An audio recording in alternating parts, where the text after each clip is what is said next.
오늘 저희가 함께 파고들 주제, 아주 흥미로운 질문 하나로 시작해 보려고 합니다. 네, 왜 경력 있는 루비, 그러니까 루비 개발자들은 for 반복문을 거의 쓰지 않을까요? 보통 코딩 배울 때 정말 가장 먼저 배우는 것 중 하나잖아요. 맞아요.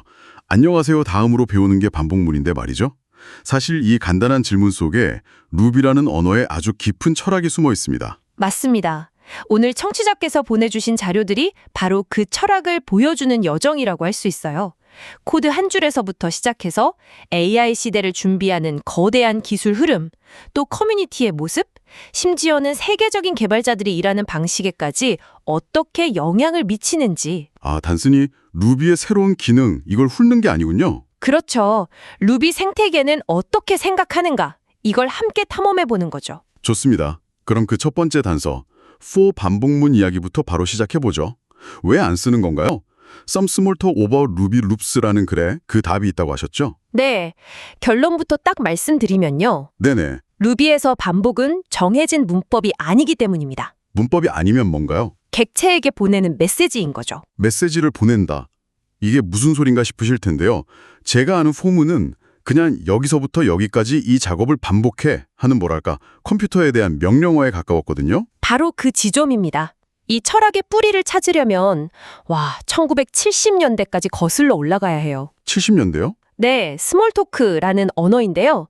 루비의 창시자인 마츠가 엄청난 영감을 받은 언어죠. 스몰 토크. 스몰토크의 대전제가 이거예요. 세상의 모든 것은 객체이고 모든 일은 객체들끼리 메시지를 주고받으면서 일어난다. 모든 게 객체요? 숫자 1이나 안녕이라는 문자열 같은 것도 전부 다요? 전부 다요. 그래서 스몰토크에는 아예 for 같은 제어 구문이 없어요. 정말요? 네. 대신 예를 들어 10번 반복하고 싶으면 숫자 10이라는 객체에게 너 10번 반복해줘 라는 메시지를 보내는 방식이에요. 명령이 아니라 약간 부탁에 가깝죠. 이제 좀 감이 오네요. 루비에서 10 times라고 쓰는 게 바로 그 방식이군요. 맞습니다. 숫자 10 객체에게 times라는 메시지를 보내는 거였어요. items.each도 마찬가지로 배열 items 객체에게 each라는 메시지를 보내는 거고요. 정확합니다. for모는 언어가 정해준 규칙대로 따라야 하는 딱딱한 문법이잖아요. 그렇죠. 근데 이 방식은 메시지를 받은 객체 스스로가 어떻게 반복할지 결정하게 하는 겁니다. 숫자 객체는 숫자답게, 배열 객체는 배열답게 알아서 처리하는 거죠. 훨씬 더 일관성 있고 유연한 일종의 약속, 즉 프로토콜이 되는 겁니다. 그러고 보니 for문을 썼을 때 가끔 반복문 밖에서 변수가 살아남아서 문제를 일으키는 경우도 있었는데 each를 쓰면 그런 부작용도 없었던 것 같아요. 네, 맞아요. 그런 부수적인 장점도 크죠. 그래서 루비 개발자들 사이에는 이런 격언이 있습니다. 반복문을 돌리지 말고 컬렉션에게 반복을 요청하라. 요청하라. 이게 바로 스몰토크로부터 물려받은 루비의 핵심 철학, 문법보다 프로토콜입니다. 단순한 코드 스타일의 차이가 아니라 세상을 바라보는 관점의 차이인 셈이죠. 문법보다 프로토콜이라. 와, 흥미로운데요. 이런 독특한 철학을 가진 루비가 AI 시대를 맞이해서는 어떤 준비를 하고 있을까요? 네. 스탠 로이의 루비 DX Past and Future 발표 자료에 미래에 대한 힌트가 있다고 하셨어요? 네, 이 발표의 핵심 메시지는 딱 한 문장으로 요약돼요. 인간과 AI 모두를 위한 더 많고 더 좋은 도구를 만들자. 인간과 AI 모두를 위해서요? 네. 그리고 지난 4, 5년간 루비 생태계는 이미 그 기반을 착실히 다져왔습니다. 어떤 기반을 말하는 거죠? 예를 들어 예전에는 루비 코드를 분석하는 파서가 여러 개라 도구마다 좀 미묘하게 다르게 동작하는 문제가 있었거든요. 네네. 이걸 프리즘이라는 단일 파서로 통일해서 생태계 전체가 공유하는 인프라를 만들었죠. 또 IRB나 알덕 같은 기본 도구들도 아주 현대적으로 바뀌었고 타입 검사를 위한 스티피나 루비 LSP 같은 도구들이 생태계를 훨씬 단단하게 만들었어요. 요즘 코딩할 때 사실 코파일럿이나 클로드 같은 AI 도움이 없으면 좀 허전하잖아요. 그쵸? 이런 AI들이 코드를 더 똑똑하게 이해하고 도와주려면 방금 말씀하신 그런 기반이 정말 중요하겠네요. 바로 그겁니다. AI가 코드를 제대로 읽고 이해하려면 두 가지가 필수적인데 바로 타입 정보랑 코드 인텔리전스예요. 코드가 어떤 데이터를 다루는지, 다른 코드랑 어떻게 연결되어 있는지 이걸 정확히 알아야 제대로 된 도움을 줄 수 있으니까요. 여기서 정말 재미있는 지점이 등장하더군요. 현재 루비 LSP나 스팁 같은 여러 도구들이 프리즘이라는 통일된 파설 위에서 돌아가긴 하는데 정작 코드의 구조를 파악하는 인덱싱 로직은 각자 따로 만들고 있다는 적이었어요. 이건 좀 비효율적으로 들리는데요. 그렇죠. 똑같은 일을 여러 도구가 중복해서 하고 있는 거죠. 스탠로의 발표가 흥미로운 건 바로 이 문제를 해결할 거대한 프로젝트를 암시했다는 점이에요. 어떤 프로젝트죠? 바로 유니버설 인덱서, 그러니까 범용 인덱서의 등장을 예고한 겁니다. 범용 인덱서요? 그럼 여러 도구가 각자 만들던 걸 하나로 합쳐서 다 같이 쓴다는 건가요? 그렇습니다. 생태계 전체가 공유하는 아주 똑똑하고 정확한 단일 인덱서가 만들어지는 겁니다.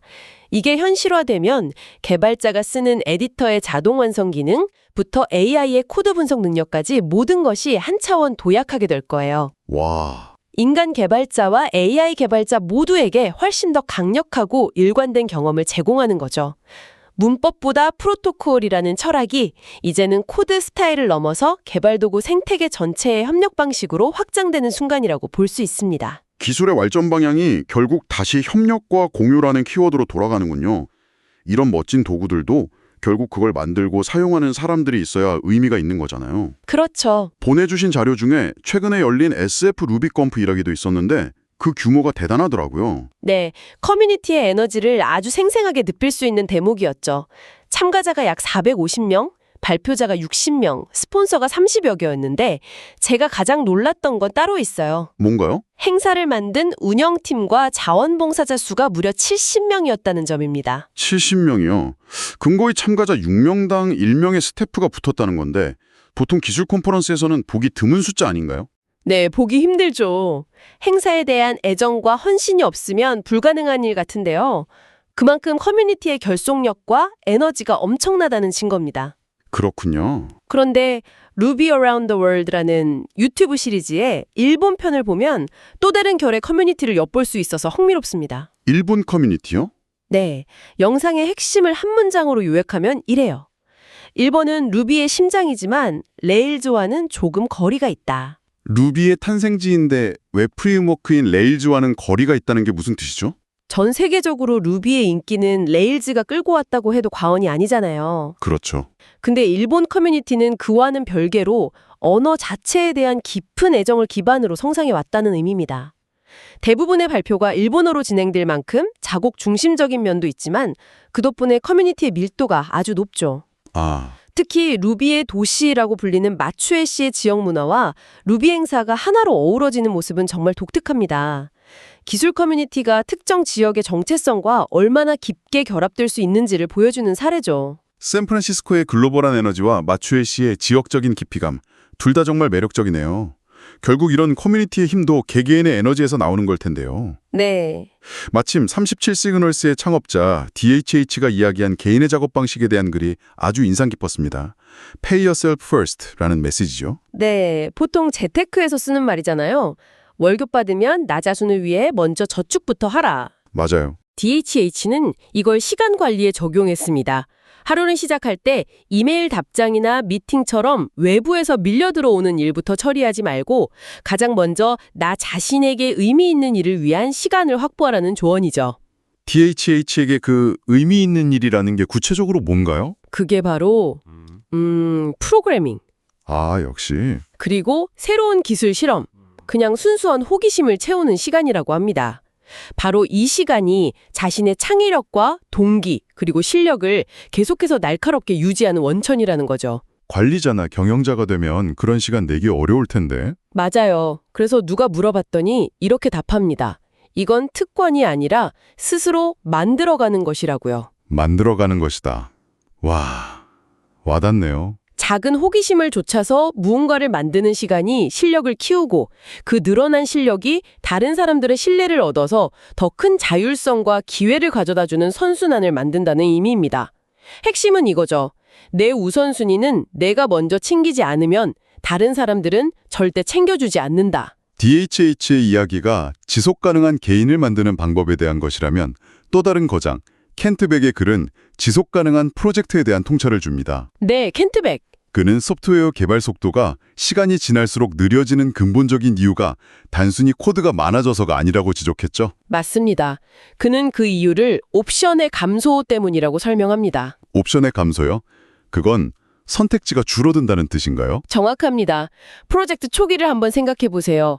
어떤 기술이든 어떤 구조든 다 선택할 수 있죠. 모든 가능성이 열려 있습니다. 그렇죠. 뭐든 할 수 있죠. 마치 깨끗했던 방에 가구가 하나씩 들어차면서 나중에는 발 디딜 틈도 없이 움직이기 어려워지는 것처럼요. 아, 선택할 수 있는 길, 즉 옵션이 점점 사라지는 겁니다. 와, 정말 탁월한 비유네요. 그럼 개발 속도가 느려지는 건 늙어서 힘이 빠지는 게 아니라 움직일 공간이 없어서 옴짝달싹 못하게 되는 거군요. 바로 그거죠. 그럼 이 문제를 어떻게 해결해야 할까요? 켄트백은 아주 명쾌한 리듬을 제안합니다. 바로 기능 구현, 옵션 회복, 기능 구현을 반복하라는 거예요. 기능 구현, 그 다음이 옵션 회복. 네.